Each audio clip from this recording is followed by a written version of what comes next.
Good News Ministries of GNM.org. It's the Catholic place for growing your faith. Good News Ministries will provide you with faith-building reflections, virtual retreats, prayer resources, and lots more. All of it is free. Visit GNM.org today. Introducing the redesigned CatholicSingles.com, featuring new ways that put the spotlight on the person and their faith, not just a profile picture.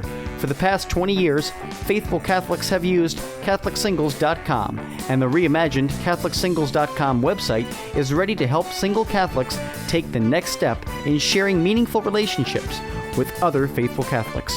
Remember, CatholicSingles.com for faith, fellowship, and love.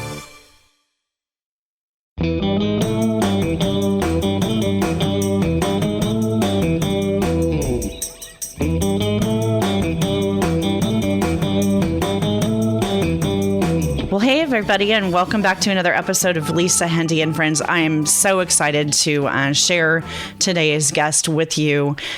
She doesn't really need an introduction, but I'm going to give you one, and I'll just share that when we were talking about having Jeannie Gaffigan on the show, I had a great chance to take a look at a preview copy of her new book that we'll be discussing today.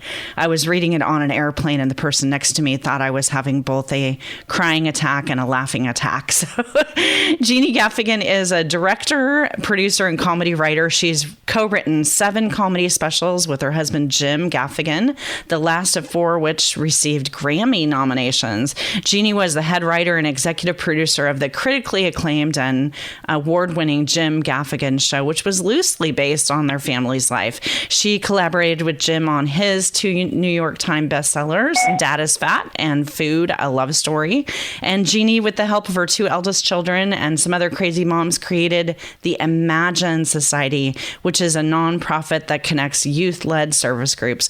Most impressively, Jeannie grew a tumor on her brainstem, roughly the size of a pear, which resulted in the book that we will talk about today. Welcome to the show, Jeannie Gaffigan. Thank you for having me. Well, it's a real treat, and I've been waiting ever since I read the book to have this conversation. And I want to just say to everybody, if you're holding a device in your hands, just pause right now and immediately go pre-order When Life Gives You Pears. You'll definitely want to have a copy of this book. But before we jump into the book, for anybody who maybe doesn't know you or your family, why don't you just give us a very basic introduction? Of the book or of you guys, of your family. Okay. So my husband and Jim is a comedian, and I am the producer of his shows and also the producer of his 5 kids, which are also my 5 kids. So I have kids that range in age from 6 to 15, and they're really awesome, and also they're really terrible sometimes. So, good fodder for comedy writing, I'm sure. Yes. Yes, fun. they are. It's like it just kind of writes itself. Yeah, no kidding. You just sit around with a notebook and watch and see. So I want to dive into talking about the book. And I guess to do that, we kind of have to put it in context a little bit. So, I mean, this is not a book you were expecting to write. Maybe you can give us a little introduction to just basic, like what happened without going into too many spoilers in the book. And how did you decide to eventually share it in book form? Okay, well, I'm not going to assume that anyone knows why it's called When Life Gives You Pears. But basically, this is a memoir that chronicles my experience from discovery through recovery, still in progress, from a pear-sized tumor on my brainstem that was discovered and required an urgent craniotomy in the middle of a very, very busy and overwhelming life. And the lessons that it sort of taught me, and how ultimately I feel gratitude for having this happen to me, which is, an incredibly ironic feeling of being grateful for something, that was pretty horrible. So that's pretty much it in a nutshell. In terms of how did I decide to share this, it was kind of by accident because prior to this all happening, I was in the middle of writing a manuscript, which was a funny take on, being a busy mother with 5 kids and how I didn't have time to do anything. And this is kind of the life hack book of how to survive in a busy life, whether you have kids or 5 dogs or 5, or 10 kids or 2 kids or 1 kid and a million projects.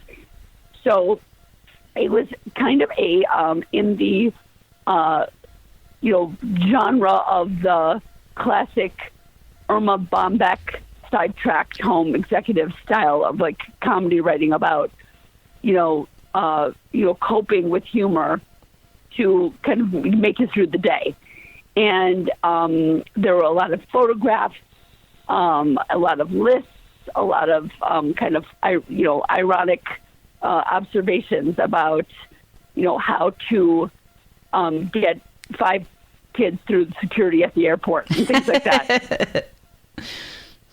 So this was one of the many projects that I was working on when a routine MRI to check on a audio, I guess it's called oral neuroma. There was a suspicion that I might have something blocking the inside of my ear canal because I just lost the hearing in one of my ears. Through reluctantly going for checkups because I was like, well, obviously nothing's wrong with me. This routine MRI revealed that I had like this, urgent situation with a, massive brain tumor, which was, I didn't really have room for it on my daily itinerary. You hadn't written that in on your to-do list that day. Yeah. It wasn't on my list. So I was like, can I just do this another time? Can I put this off? But I couldn't. So when I was, just skipping ahead from the, basically, most of the story that I chronicle in the book, when I was recovering at home. So at a certain point, I am transferred from the ICU to a regular room for a short period of time. And then they want to get me out of the hospital because I'm sick and I'm getting sicker around the hospital. So there's a whole period of time, which I chronicle in the book, where I moved home, but I'm still on, machines and things like that. So during this period of time, I had a lot more freedom to get, visitors and phone calls and things. So my book agent from, who was working with me on the manuscript that I just described, just basically called in to check up on me. And I took it as he was being like, when are you going to turn in the manuscript? So I said, I promise you, Simon, I'm going to finish that manuscript. It's happening. And he's like, no more manuscript. Hold on, I have to pause for a second. Can you quickly text Danielle and say that I'm on a press call and I can't? She's texting me incessantly. Sorry, that would be edited out. Anyway, suffice it to say that he was like, there's no more, how to organize your laundry room book happening right now. If you're going to write a book, you're going to write a book about this crazy experience because it's unbelievable what just happened to you. And I was so focused on my other projects that I was like, oh, yeah. I was like, why don't I just do a chapter? Because I'm so far ahead. Why don't I just do a chapter? Oh, yeah. And then, life hack, how to deal with getting a brain tumor. He's like, no, the whole book. He's like, Jeannie, people are calling me being like, what happened? So he's like, if you are going to, so he planted that idea in my head. Now, meanwhile, through the entire process, because Jim and I are used to looking at the world and stress and, whether it's tragedy or small problems or just, life, looking at it through the lens of comedy. So, for instance, when we had no kids, we observed what it was like to, be in New York at this time, etc. When we had kids, we had to write about the kids. When we had the brain tumor, we had to write about the brain tumor. It was just the coping mechanism. So during a lot of these phases, there was a lot of writing going on. Even when I couldn't move, I would, whisper to Jim, write this down. I would come out of an MRI for 2 hours and, and just say, you need to write this down. Write down clown horn. I would just think of things and be like, when things would happen to me, I would think of how they were funny. I didn't try to. It just came naturally. Yeah.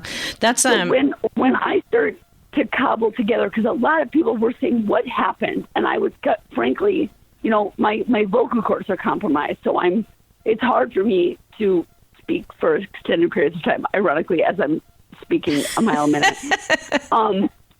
But I started to write down snippets during the entire process, or someone else would make a list for me or something. And so when I realized that I had to either put this together into a blog, it was a now thing. It wasn't like in 10 years I'm going to write a book about this experience, because I knew I was going to move on and who knows what's next. This is a step on the journey of my life, and it's now. So I have to share it now or never. And I don't know if it's a blog or a private diary or whatever. So when I was putting together the chronology of what happened, I found myself able to go back and kind of interview my sick, recovering self, because I had all these, drips and drabs of a madman, notes and this and that, to kind of write a book from. And then also in my perspective, I could make sense of a lot of it. Why did this happen? And even as far back as the beginning of time, why did God pick Jim Gaffigan and Jeannie Gaffigan to get married? What's it for this? Because it helped me immensely. I don't know what I would have been able to do to cope with this if I didn't have Jim. If I didn't have the family and friends that had been designed, the family and friends that had been designed for my life. So it helped me connect with just a larger picture of, instead of why me, I was there was a little bit why me, but it's in a positive way, oh, now I see, it wasn't about why did this happen to me. It was isn't it wonderful that this happened to me? Yeah. Because I had a safety net. That framing. And I had kids that were, yeah. So it's a simple book, but it's also a complicated book. Yeah, I think I've actually read it twice. Once was a binge read because I just couldn't stop, and I was on a cross country flight, and I literally probably seemed like I was having a nervous breakdown to the person sitting next to me, because I was alternating between laugh out loud guffaws and then sobbing pass me a Kleenex kind of sobbing. There's so much emotion in the book, and so everybody knows, this is a very recent occurrence. This happened in 2017, and you didn't get as you describe it in the book, you were functioning, but you were also kind of ignoring maybe some early warning signs, because you're the mom and you're taking care of everybody else and you're a busy professional, and work goes on or whatever. One thing that I want to ask you about is the advice that you now give to women in terms of just kind of listening to what's going on with your body, and maybe, why it serves your family for you to actually take a little bit of time to follow up on things that are bothering you. Can you speak to that a little bit? I really push that. Yeah, I should push that theme because, that's a big part of it, is that, and to explain a little bit, is that even though the hearing loss is ultimately what, brought me into the MRI, and not by my own will, by someone saying, you have to do this. What happened is that when I discovered, that there was something wrong with me and was interviewed by a doctor about symptoms, I realized that I had, the symptoms, but I was compartmentalizing them and explaining them away because it was easier for me to focus on other people than it was on myself because of some kind of inborn desire to not be a problem. And I think that, women, a lot of women, and this is not an anti-feminist observation, but I think that naturally we have a tendency to not focus on ourselves. That is it is in our, evolutionary development, right? So we have the babies, I envision the primitive man, the husband is sitting the man is sitting in a bush all day with a spear, waiting for the beast to appear, and just sitting there focusing on one thing for 10 hours. And the primitive female is back thatching the hut, having the babies, planting the plants, harvesting, it's sort of this multitasking, the way that our brains work. And they're mostly directed on, even though, you could argue that the man is focused on the providing role. This is evolutionary. This is not some kind of social statement I'm making. Yeah. I really believe that women are built to care for others in a more, their bodies produce humans. That's just the way it is. And it's a way to live. And we all find ourselves in that, kind of hamster wheel. And what happens is you start ignoring that nagging suspicion that something's wrong. Because even the most paranoid hypochondriac would not assume that having a headache, it automatically means a brain tumor. Yeah. Especially when you say, oh my gosh, I have a terrible headache. And then someone else says, oh, the allergy season, it's the pollen, it's so high this year. And then you're like, okay, explain it away. It's pollen. That's what it is. But when you look at all these little different things in your life that are going on, that are kind of going, hello, go to the doctor, get yourself checked out, express your concern to a doctor. It is okay.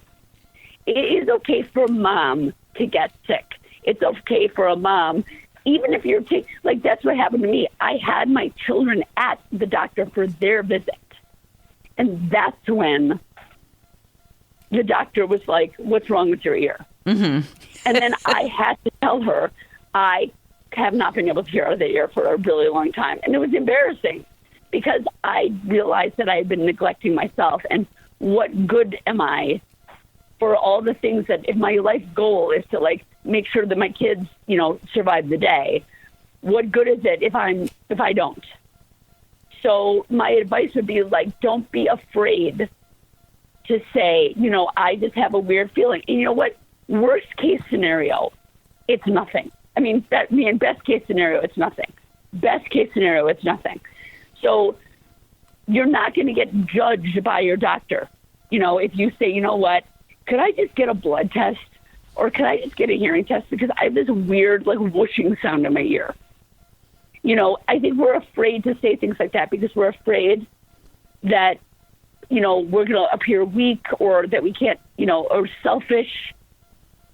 I mean, I'm speaking generally, but I'm talking about myself. So no, I mean, it totally makes sense. And I think when we look at your story, we can see times. I mean, I certainly looked back at my own life and saw times when, I could have learned from this example. So I'm so glad for so many reasons that this is getting out there. One major factor in the book, and something that you and Jim clearly live in your life, is, the importance of faith to your family life. And I love how you mix in both the history of kind of your guys' faith journey and your private, what your faith means to you, the touch points that you had into this without being ever preachy about it. It's just like so organic to who you are. How did this kind of, which, I mean, it essentially gives you a little bit of a chance at a do-over. Like, you had a lot of very quiet time to consider your faith life. How do you come out of it on the other end, kind of looking at the role of faith for you before and after, and what it means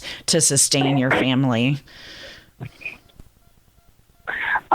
You know what? Can you kind of simplify that question? Yeah, no, just basically, before you had this happen, you were a woman of faith. You were a church-going woman. You're raising your children in faith. But you, frankly, almost died, and that's what a lot of us who are people of faith, we think about. I'm preparing whatever. I'm preparing for this life, but also for what comes after, and. Coming right up to the edge of almost looking at what comes after. I mean, how do you think about faith differently now than you did before? Okay, I totally understand what you're saying. Okay, so essentially, I am, I don't think that I had, some epiphany through this about my faith specifically. Mm-hmm. What happened was I had faith. And it was more than church going, but I've had other experiences in my life that have kind of deepened my faith. So even when I was like, I'm faithful, I believe in God. I want to, I want to go to heaven. I want everyone I love to go to heaven. And I had that concept. I didn't really want to go to heaven because I didn't want to die, and I'm not saying I do now, but it's like we all keep talking about heaven, but then we're terrified of dying, which is not really faithful, right? Yeah. So it was more like I've had, before this experience, I had things happen in my life where I had to confront, what the concept of heaven is. Like, heaven is a promise that this isn't it. So, and heaven is something that, with faith, it's the entire, gospel and, the entire Bible is about this thing. And we can, talk the talk, but we have to be able to walk the walk. We have to say, look, if this means, I had to get to the point where I was like, if this means that it's over for me, this has to mean that this is the pinnacle of faith right now. The pinnacle of my faith is happening right now. Mm-hmm. Because I have to be able to believe with 100% certainty that this is meant to be, if this is it for me. And that is an incredible moment to get to, but it's not an epiphany. Yeah. Right. Because we already say, grandma's in heaven and she's happier and she's not with pain and she's so happy and we're going to see her again someday. We say that. But when it comes down to actually, by the way, you have this long to live. Are we really going to say, well, if that's the will of God, then that's the will of God. How real is this? Because I also talked to God and I said, God, if it's your will that this is it for me, all right. But this is what I'm saying. I don't want it to be. And if and I will fight, but I'm not fighting you. I'm not fighting against your will. Beautiful. I that's very deep. One thing that you write about in the book is also kind of like the community of faith that's around you and people, that were supporting you through prayers, but also kind of hands-on, like feeding your family and making sure things got done. So that probably kind of shows you too what living a life of faith is all about, I'd imagine. Like having that faith community. I'm sorry. Can you say it again? Someone just interrupted me. Oh, sure. No, just, you guys were supported by a lot of prayers, but also people that kind of helped you. I mean, you got 5 kids and people need to get places. Like you had family, but also friends in your faith community that came around you. So I think one thing that I thought about when I was reading the book is just how, as church, like just using any kind of church, it doesn't have to be a Catholic church, any church, certainly we're on a path to know God, but we're also like community to each other. And one thing that was evident to me was that people rose up and surrounded you and supported you. Is that a fair thing to say about the community that supported you? Yeah, and it's also like going back to what I was saying before about how, it made me realize that all the people and why I chose this neighborhood in New York and why I went to this church and why I met this, like it all made sense through my crisis. I was like, oh, I have like a faith community. I have an amazing family. I have an amazing husband. And like, having the faith community, like it's like obviously you don't want to make friends or join a church or whatever just in case you get a brain tumor. Like obviously that's not what I'm saying. But I'm saying like when you have these kind of people in your life who have these certain kinds of values of like compassion, because if you have a community of people who have compassion, faith, and this list of attributes. These are the people that you want in your, party during the zombie apocalypse.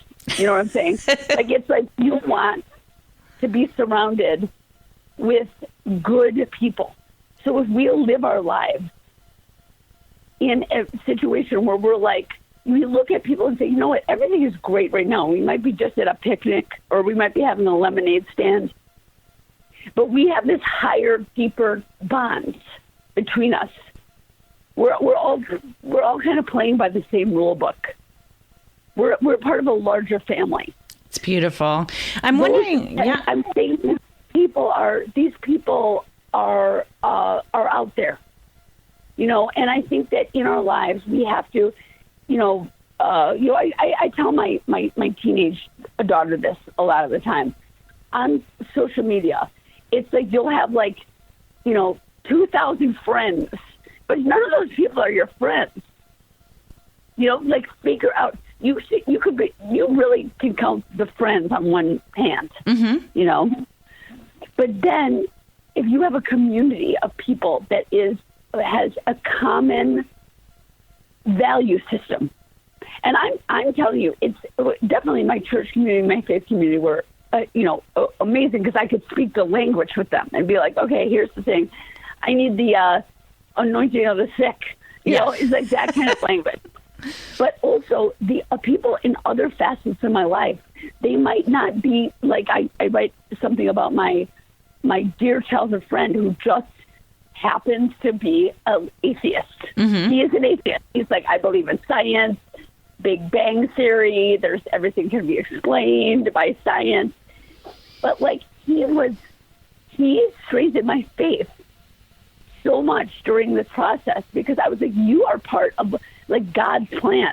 Yeah. God like anointed you as my like savior in this, and it's like by me sharing that with him, it's like there's something that, and being free to share it with him and not being afraid that he's going to run away because I'm being like, and now I really think you shouldn't curse because that means you're going to hell. And I'm not proselytizing to him. I'm just being who I am. Yeah. And thanking him for who he is. Don't you think that's the best way? That's really got to be the new evangelization. Yeah. Because that's the way that you build.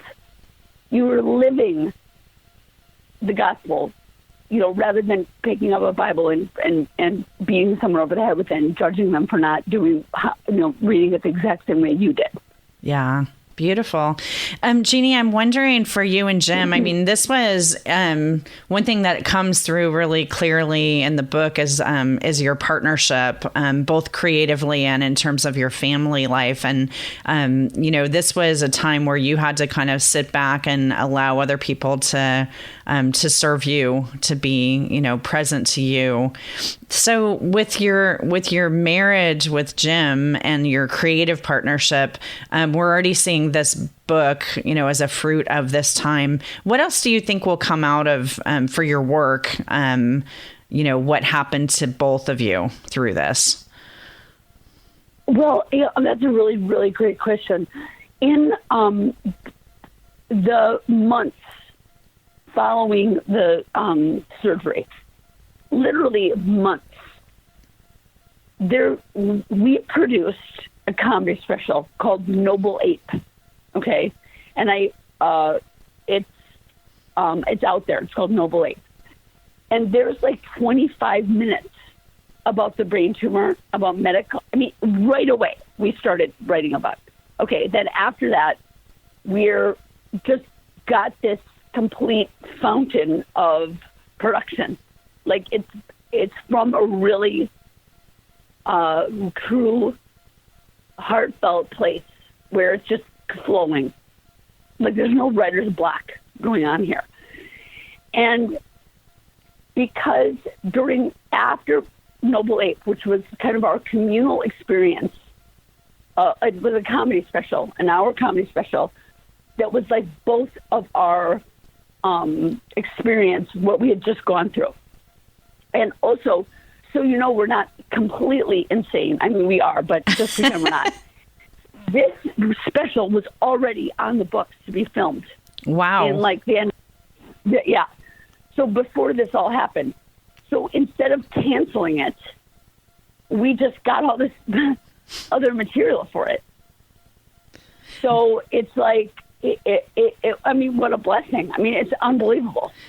Because Jim canceled all of his shows during this time. Like, people bought tickets, and they were like, they didn't say why. They just said, we're going to let you know, we're going to give you a refund, or, he's coming back in April or whatever. I don't know exactly how it was handled because I was pretty out of it. But all of a sudden, Jim was there. His tour was over. But we still went ahead and did this comedy special. So that was a real boost to, like, this is actually going to be a springboard for us. So then all of a sudden after this, Jim gets like offers to be in like 6 different films, and it's a serious actor, which is not what we were normally used to getting. It's what Jim wanted, but it was like all of a sudden the gravity of life started to like translate into, our career. And then, obviously Dad is Fat and Fruit, a Love Story are just full-on comedy books. Then I write this book, this manuscript, When Life Gives You Pears, which is, hopefully funny, but it also has some really serious stuff going on in it. Yeah, and absolutely. That was my project. Whereas before, it was like the show, the comedy specials, our careers together have been like a teamwork collaboration, me producing, directing, him out there on stage. We're both writing. Our TV show was, loosely based on our lives. So there was literally a character named Jeannie Gaffigan who I wrote.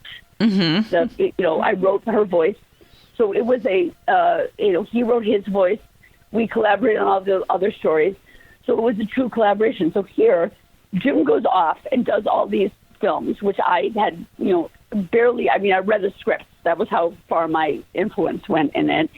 And I wrote this book, and he read the manuscript and gave me a few, notes, and that's how far. So we did these very independent projects together, apart.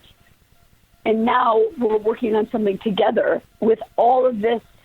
Like, it's almost like we went off and took classes by ourselves, and then we came back and brought all of our knowledge into our new project. So it's like, it's been a real both not only for our marriage and our personal life and our relationship with our children and our parenting, for our artistic,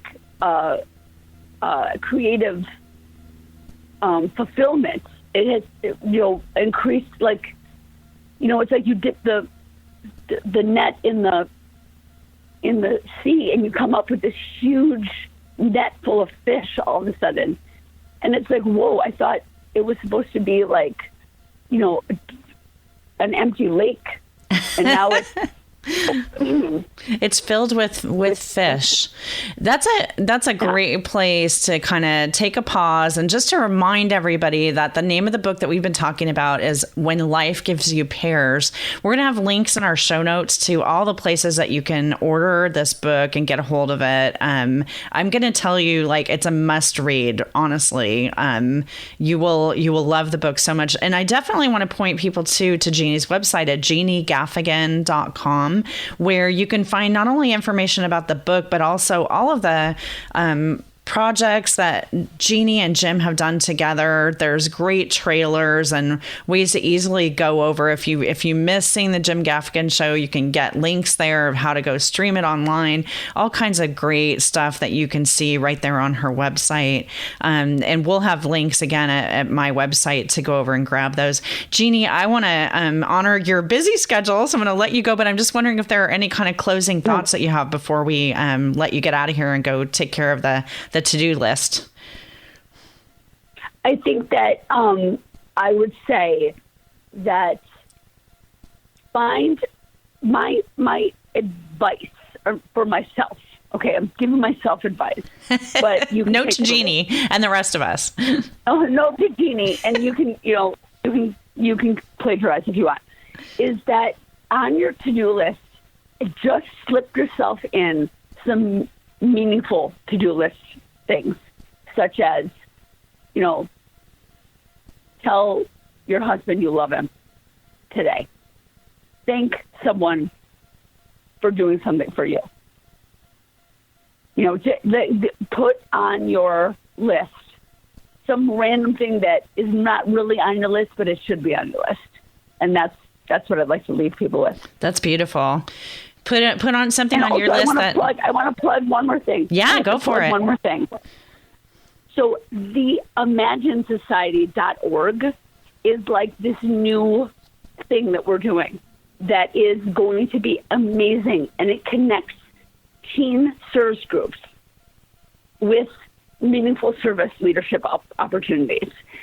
And as right now, I have a 13-year-old and 15-year-old, and right now in my church, there's a lot going on for the little ones. And we needed something for the teens because there's this huge wasteland that happens, like spiritually, where you're like, you just have to go to church. Yeah. Where we're not, we weren't offering them anything fun. And what the world is offering is like really fun, right, for kids. I mean, so they think. And so we've started this organization that connects kids. It's an interfaith mission. And so we're having like 4 of these like parties a year where kids are going to meet up face to face and be, exposed to a variety of ways that they can cultivate their compassionate leadership skills. So it's all on theimaginesociety.org. And I'm really excited about it because it was something that I really felt that, the Holy Spirit inspired me to do when I was, in the darkest time of my recovery. I was like, oh, this is an idea that I have to do. So I really want people to check out theimaginesociety.org. That's amazing. Is it something that's portable that people that aren't living around New York could maybe bring to their own communities? Definitely. It's definitely, right now it's in New York because, I only have like 2 hands. Right. But it just kind of started. But it's an idea that could be franchised in every community. Beautiful. That sounds fantastic. And so we have resources to help get something started like that. as well. I think you're right, So, too. and that also follow me on Twitter and Yeah. follow me on Instagram. Follow me on Twitter for all the updates of what's going on in the pears world as well. Well, congratulations on so much good that's come out of a really kind of cruddy, something that you don't want to have happen, but definitely something that seems to have created beautiful fruit that will go on and bless lots of people. And Jeannie, just know that you're going to be in our prayers, and Jim and the kids are too, and just for your good health and for more great stuff coming. So friends, definitely check out When Life Gives You Pears. And again, come on over to lisahendey.com for links in the show notes to follow Jeannie on Twitter and Instagram and grab the book and everything else. Jeannie, thank you so much. God bless you and your family, and have a great day.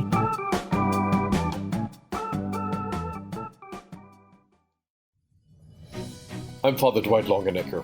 I hope you've enjoyed listening to some of my podcasts here at Breadbox Media, but today I'm speaking to you about a different opportunity. In September 2020, I'll be leading a fantastic pilgrimage cruise from Rome to the Holy Land, and then on the way back, stopping at the cities of St. Paul, Ephesus, Athens, Corinth, and more. While we're at sea, I'll be lecturing on the Gospels, history or mystery. When we're on land, I'll invite you to join me as we visit all of the holy sites, celebrating Mass, worshiping together, and having a wonderful time of fellowship. If you'd like to know more about this pilgrimage cruise, go to my website, dwightlongenecker.com, go to the right sidebar, and you'll see a picture there which invites you to get more information. Go to my website, dwightlongenecker.com, right sidebar, click on the picture of the cruise ship, and you'll get all the information you need. Alternatively, you can call the company that's organizing the tour at 800-247-0017. 800-247-0017. Ask for Father Longenecker's Cruise to the Holy Land. Thanks for listening. Jack Kane Ford. Find your next Ford Tough vehicle at kaneford.com.